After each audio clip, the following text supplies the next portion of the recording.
पसंत आहे मुलगी, पसंत आहे मुलगी.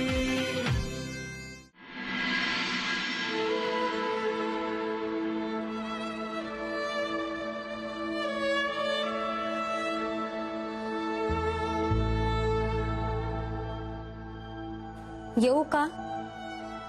उर्मी बाळा, ये ना ग.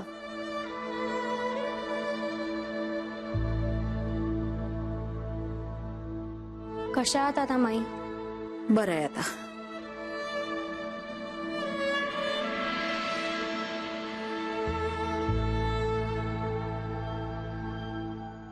पुनर्वसू, आता झालं ते झालं. तुझ्याकडून काही चुका झालेल्या आहेत. एरवी ते अक्षम्य आहेत.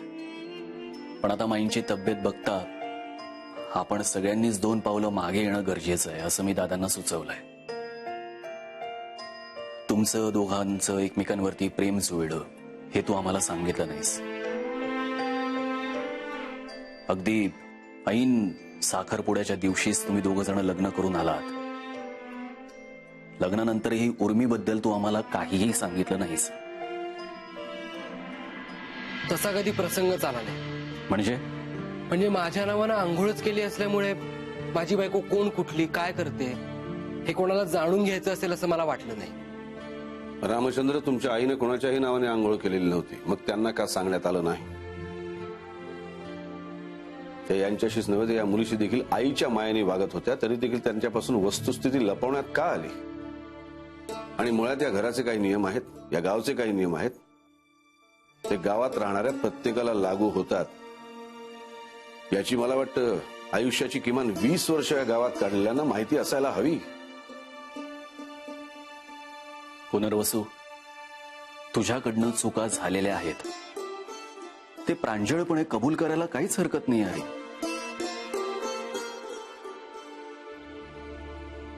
मला मान्य आहे माझी चूक. रामचंद्र, ही चूक सुधारण्याची त्यांची इच्छा आहे का हे विचारा त्यांना. हो आहे. त्यासाठी आम्ही सांगू ते करण्याची तयारी हवी. आहे माझी तयारी. करेल होतं सगळं. मी म्हटलं ना तुम्हाला, त्याला त्याची चूक कळली आहे. आपण माफही केलंय त्याला. बघा तुम्ही, आता आपल्याला वाईट वाटेल असं काही करणार नाही तो. तुम्ही सांगाल ते सगळं करेल तो. करशील ना पुनर्वसू? एवढं रक्तदाब वाढणं चांगलं नाहीये. त्यांच्या हृदयासाठी ते हानिकारक आहे. जेवढं शक्य होईल तेवढं त्यांना आनंदी ठेवण्याचा प्रयत्न करा. कुठलंही दडपण येऊ देऊ नका. पुनर्वसू, माई काय म्हणते? हो ना रे. हो हो. म्हणजे माई जे म्हणतायत ते यांना मान्य आहे रामचंद्र? हो, मान्य आहे मला. ठीक. रामचंद्र, तुमची योजना सांगा यांना. पुनर्वसू, माईचा रक्तदाब वाढल्यामुळे आपण सगळेच जरा घाबरलेलो आहोत. आणि मला कल्पना आहे तुला पण माईला दुखवायचं नाहीये. तसं बघायला गेलं तर एका अर्थी माईच्या आजारपणाला आपणच जबाबदार आहोत. मला मान्य आहे ते. पुनर्वसू, आता जे झालं ते झालं. ते सगळं मागे टाकून आपण पुढे जायला हवंय. पूर्वी तुला कदाचित कल्पना नसेल, पण आपल्या घरातच काय तर गावात देखील न्यायालयात केलेल्या लग्नाला मान्यता नाही. म्हणजे अगदी दादांच्या आशीर्वादाशिवाय गावात मंडप देखील उभा राहत नाही. पण क्वचित पत्रिका न बघता, विवाह संस्कार न होता असं जर कोणी लग्न केलं तर त्या जोडप्याला आणि त्या संपूर्ण कुटुंबाला गावातून बहिष्कृत केलं जातं. त्यांच्याशी गावातलं कुणीही बोलत नाही किंवा त्यांच्या संपर्कात किंवा त्यांच्याशी देवघेव गावातल्या कुणाही कडून केली जात नाही. त्यांना सामान विकलं जात नाही किंवा त्यांच्याकडून कुठल्याही प्रकारचं सामान विकत घेतलं जात नाही. त्यांच्याशी सोयरीक होत नाही. मग ती माणसं गाव सोडून निघून जातात. आपण घरासाठी आणि गावासाठी असे वेगवेगळे नियम करू शकत नाही. मला कल्पना आहे त्याची. म्हणजे म्हणजे तुम्हाला शास्त्रानुसार वैदिक पद्धतीनं विवाह करावा लागेल.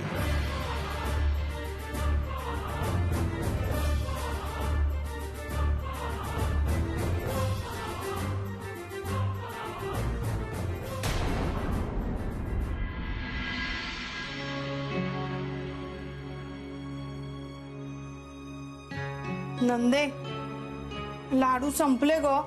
तूच फस्त केलेस ते. हो, पण आता त्या उर्मीच्या आजीने विचारलं तर काय सांगायचं? आपल्याला काय करायचंय? म्हणजे माझा काय संबंध त्या थेरडीशी? अगं तू बोललीस ना त्यांच्याशी? मी कुठे बोलले तिच्या आजीशी? नंदे, तू त्यांच्याशी बोललीयस मला माहितीये. नंदिनी आजीशी बोललीच नाहीये, बाबांची शपथ. दादाची खोटी शपथ घेताना लाज नाही वाटत का ग तुला? हा, कुठे फेडशील कुठे ही पाप? अगं खरंच आजीशी नंदिनी नाही आदिती बोललीये. अच्छा अच्छा, म्हणजे तेच तर म्हणत होते मी. अगं पण नंदे, आजीने उर्मीकडे चौकशी केली तर? करू देत की. कर नाही त्याला डर कशाचा? मुळात मला हे काही माहितीच नव्हतं. ते पत्र लिहिलं आदितीने, आजीला फोन केला आदितीने, तिने सगळं मागवून घेतलं. मग मी कशाला भिऊ? त्या जीजीनं या घरातून काढलं पाहिजे. जर कोणी खोलात जाऊन चौकशी केली तर मी अडकायचे. पण तू तिला घराबाहेर काढणार कशी? आत्या, माहेर वाशनीनी एवढे दिवस नसतं राहायचं माहेरी. भावाच्या संसारात अडचण व्हायला लागते नंतर नंतर. अगं बाई नंदे, धन्य आहे हो तुझी, धन्य आहे. अगं राजकारणात असतीस ना तर एव्हाना पंतप्रधान झाली असतीस देशाची. पंतप्रधान सोड, या घराची मालकीण झाले तरी खूप आहे.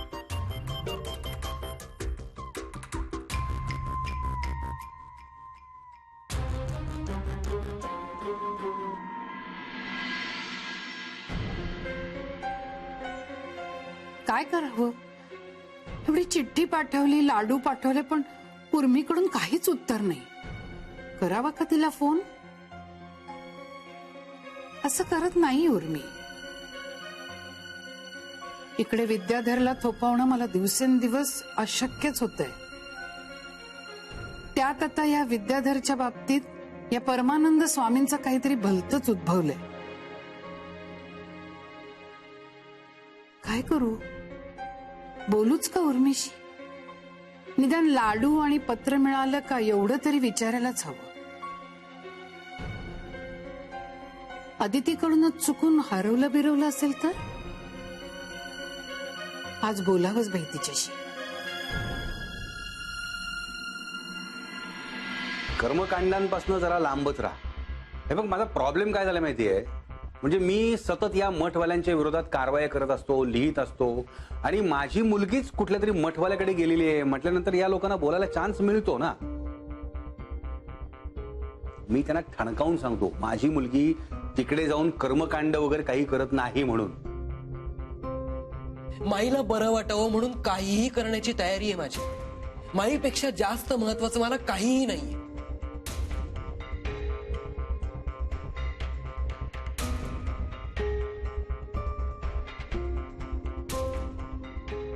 तुमचा काय विचार आहे ते कळलं तर आम्हाला मुहूर्त बघता येईल.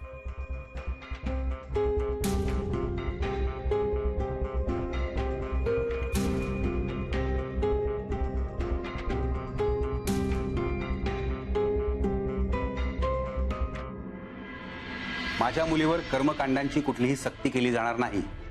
वासू तसं करणारच नाही बाबा. त्याच्या घरच्यांचं काय? मी शब्द देतो त्यांच्याकडूनही असं काही होणार नाही. आज तुझा शब्द मला स्टॅम्प पेपरवर सहीच्या रूपात हवाय.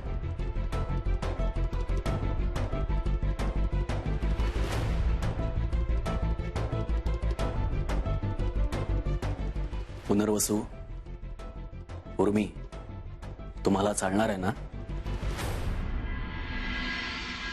न चालायला काय झालं? माझ्या धाकट्या मुलाच्या लग्नाची काही हौसच झाली नाही, वरमाईचा मान मिळाला नाही. मिरवेन की जरा. आणि बरं का, नजीकचाच मुहूर्त काढा. हा, तुम्ही आधी पूर्ण बऱ्या व्हा. हो, पुनर्वसूचं लग्न आपल्या दारात. माझ्या डोळ्यासमोर लागणार आहे असं म्हटल्यावरच मला हुशारी आलीये. या लग्नाच्या कल्पनेनंच मी अर्धी बरी झाली. शेवटी देव करतो ते चांगल्या करताच, हेच खरं. म्हणजे एका परीनं बरंच झालं तुम्ही न्यायालयात लग्न केलं ते. त्यामुळे एवढे वितंडवाद झाले, माझा रक्तदाब वाढला, पण त्यातनच पुढे हे लग्नाचं ठरलं ना. काही नाही, महाराजांचीच ही इच्छा होती की पुनर्वसूचं लग्न आपल्या दारात आपण लावावं, म्हणूनच हे सगळं घडतंय. अहो, महाराजांच्या मनात लाख असेल, तुमच्या चिरंजीवांच्या मनात आहे का ते?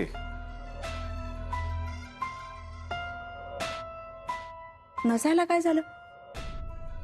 आणि आपल्या समाधानासाठीच करतोय ना आपण त्याचं लग्न पुन्हा. नाही कशाला म्हणेल तो. करशील ना रे बाळा एवढं माझ्यासाठी? फार काळ झाला घरात काही शुभ कार्य झालेलं नाहीये. वाजंत्री चौघडे वाजतील, दाराला तोरणं लागतील, पंक्ती उठतील, घरात माणसांचा राबता वाढेल, सगळ्या घरात आनंदाचं वातावरण निर्माण होईल त्या निमित्तानं.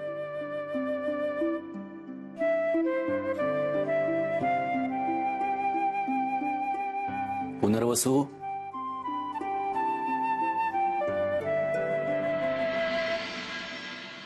उर्मी बाळा, तू अशा वातावरणात वाढलीस त्याचा दोष तुला देत नाही ग आम्ही. पण आता तू ज्या घरात आलीयस तिथले रीतिरिवाज, संस्कार हे सगळं तुला आत्मसात करायला हवं की नाही? आणि बघ, एकदा तू करायला लागलीस ना की तुला गोडी पण वाटायला लागेल त्यात. आता तुझ्या घरचं वातावरणच तसं नव्हतं, त्याला तू तरी काय करणार? आणि वडाची पूजा केलीस की नाही, तसंच लग्नही करायचं.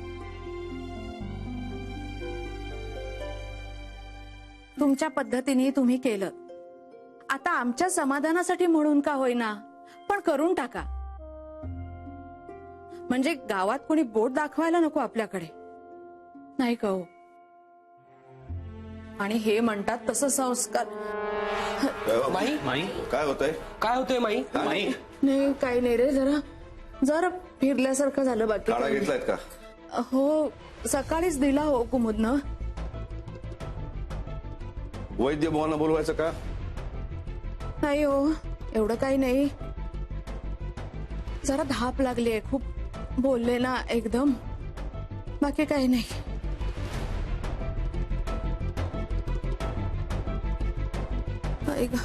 माई, माई काय होतंय? छातीत दुखतंय का? नाही रे, फक्त जरा घाबरल्यासारखं होतंय, बाकी काही नाही. मी ठीक आहे, काळजी नका करू तुम्ही. होईल सगळं ठीक. महाराज आहेत ना आपल्या पाठीशी, काही काळजी नका करू कोणी. आणि मी काही तुम्हा दोघांची मुलं मांडीवर खेळवल्याशिवाय जात नाही. माई, माई अगं काय बोलतेस तू? पुरे अभद्र बोलू नका. अरे चांगलंच बोलले ना. मी तयार आहे वैदिक पद्धतीने लग्न करायला.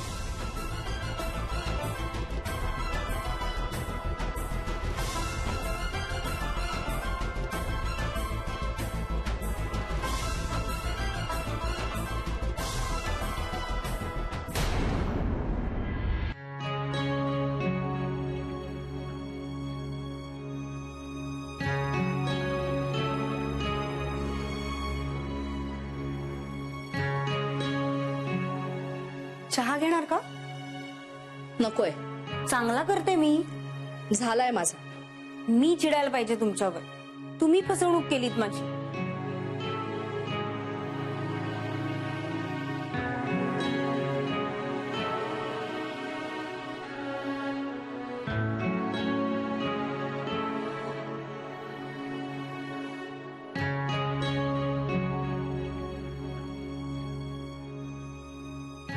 चहा पावडर आहे खाली काढलेली.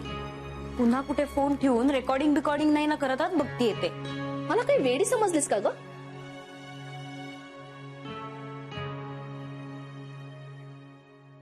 वेडीच म्हटलं पाहिजे तुम्हाला. म्हणजे ते जीजी बघा किती हुशार. तू काय बोलतेयस मला काहीही कळत नाही. शिक्षण नाही, माहिती तरी पाहिजे. शिक्षण नाही काय ग, थोडं थोडं इंग्रजी येतं मला. हो, पण कायद्याचं ज्ञान कुठे आहे? तू काय बोलतेयस? हल्ली आई वडिलांच्या प्रॉपर्टीत मुलीचा पण वाटा असतो, माहितीये का तुम्हाला? एवढं माहित नसायला मी काय अंगठे बहादर आहे का ग? तुम्ही ना खूप भोळ्यात, म्हणूनच सगळे फायदा घेतात तुमचा. तू घेतलासच की. मी तर परकी आहे. तुमचे आपलेच लोक तुमची पिळवणूक करतात आणि तुम्हाला मानही देत नाहीत. हे कळत नाही का तुम्हाला? तुम्ही थोरली सून, या घरासाठी राब राब राबता, तरी नैवेद्याचा मान कोणाला? ते उर्मीला. माई पुढे पुढे करतात ते उर्मीच्या. आणि जीजी पण काही कमी नाहीत हा. म्हणजे त्यांनी बघा कसा डाव केला. कसला डाव? पुनर्वसूंना वारसा हक्कातून वगळलं ना त्यांनी. ते त्यांनी कुठे? दादांनी. अगो बाई, पण ते त्यांनी त्यासाठी केलेलं नसणार. म्हणूनच तुम्हाला कोणी मान देत नाही. तुम्ही भोळसट आणि रामदादाही भोळसट. जीजींनी फार विचार करून केलं हे सगळं. हे बघ, त्या असं करणार नाहीत. इस्टेटी मधला 1 वाटा कमी झाला ना. हे माझ्या लक्षातच आलं नाही. आता तुम्ही बघा म्हणजे झालं. पण एका अर्थी बरंच झालं. आता इस्टेटीत फक्त 2च वाटे होतील. तर जीजी जे त्यांच्याशी करू शकतात ते तुमच्याशी नाही का करणार? आमच्याशी वंश अशा करूच शकत नाही. तुझं आपलं काहीतरीच असतं. ते अशा काही तुम्हाला बाजूला करतील ना की तुमचं तुम्हाला काही कळणार नाही. उगाच माहेरी ठाण मांडून बसल्यात का त्या? विळखा घातलाय त्यांनी नागिणीसारखा या घरावर. आणि खरं सांगू का, ते दिसतात तेवढ्या भोळ्या बाबड्या नाहीयेत हा. तुम्हाला तर पाण्यातच बघत असतात त्यासारख्या. बघा तुम्हीच आठवून. हो ग, तुम्हाला एक सांगू का, नंदेची भावाच्या संसारात लुडबुड वाढली की त्यांचा संसार मोडलाच म्हणून समजा. तर उर्मीचा मोडता मोडता राहिला, कारण ती तशीच आहे, बनेल सारख्याला वारकी. तुमचं तसं नाही. देवाच्या कृपेने एकदा वाचलात. इस्टेटीसाठी भाऊ सुद्धा एकमेकांचे जीव घ्यायला कमी करत नाही. इथे तर तुमची नणंदच इकडे थाण मांडून बसली. जायचं नावच नाही. उद्याला नवऱ्यालाच इथे बोलवून संसार नाही ना थाटला म्हणजे मिळवलं. नाहीतर तुम्ही स्पर्धा कराल उर्मीशी आणि तिथे माई दादा जिजींच्या नवऱ्याला मठाधिपती आणि त्यांना मालकीण करून मोकळे होतील. शेवटी लेक ती लेक. सुनेला कुठे मुलीची माया मिळणार? तुम्ही बसा इथे बटाटे चिरत.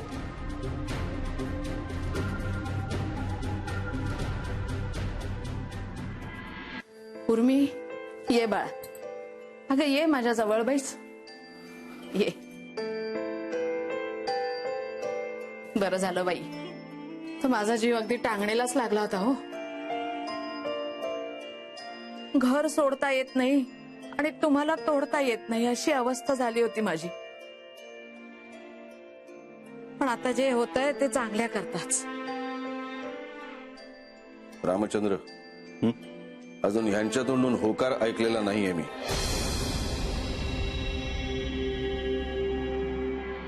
उर्मी माई आहे ना माझा वीक पॉइंट आहे. तिला काही झालं ना तरी मी स्वतःला माफ करू शकणार नाही कधीच. माई या घराचा कणा आहे. उर्मी मला आहे ना माई पूर्वीसारखी एकदम बरी व्हायला हवी. मला हसतमुख हवी. मी तिच्याशिवाय नाही राहू शकत. मला तिला सोडून कुठेही जायचं नाहीये.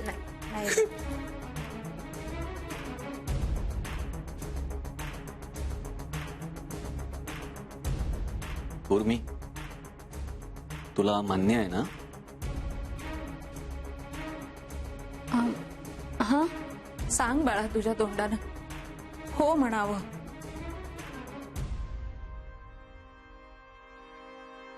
यांच्या मनात काही किंतु असेल तर हो म्हणण्याचं बंधन नाही. पण मग गाव सोडण्याचं बंधन मात्र येईल आणि त्या बाबतीत मी सुद्धा काही करू शकणार नाही. कारण गावासाठी एक आणि घरासाठी एक नियम असं करता येणार नाही.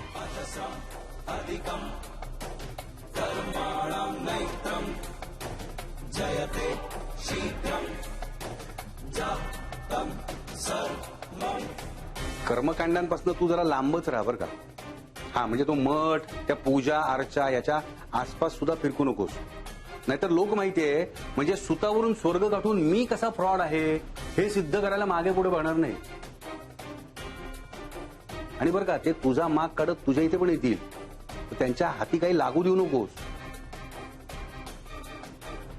उर्मी, उर्मी,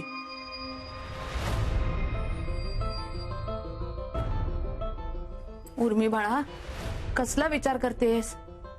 चालेल ना ग तुला? माई तू काही बोलू नकोस, आता आराम कर तू. अरे मी फक्त विचारते तिला. अगं माई तुला त्रास होईल. ह्यात कसला आलाय त्रास? उर्मी, सांग ना ग बाळा.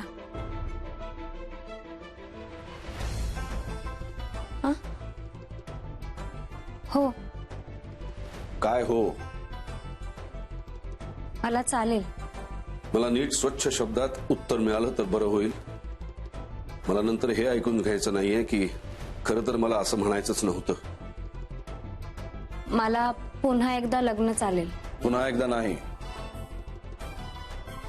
लग्न तुमचं पहिल्यांदाच होणार आहे. न्यायालयात झाला तो करार होता, त्याला आम्ही लग्न मानत नाही. तेव्हा आपल्या मठात वैदिक पद्धतीनं संपन्न होणाऱ्या माझ्या लग्नाला माझी स्वेच्छेनं संमती आहे असं स्पष्ट सांगा.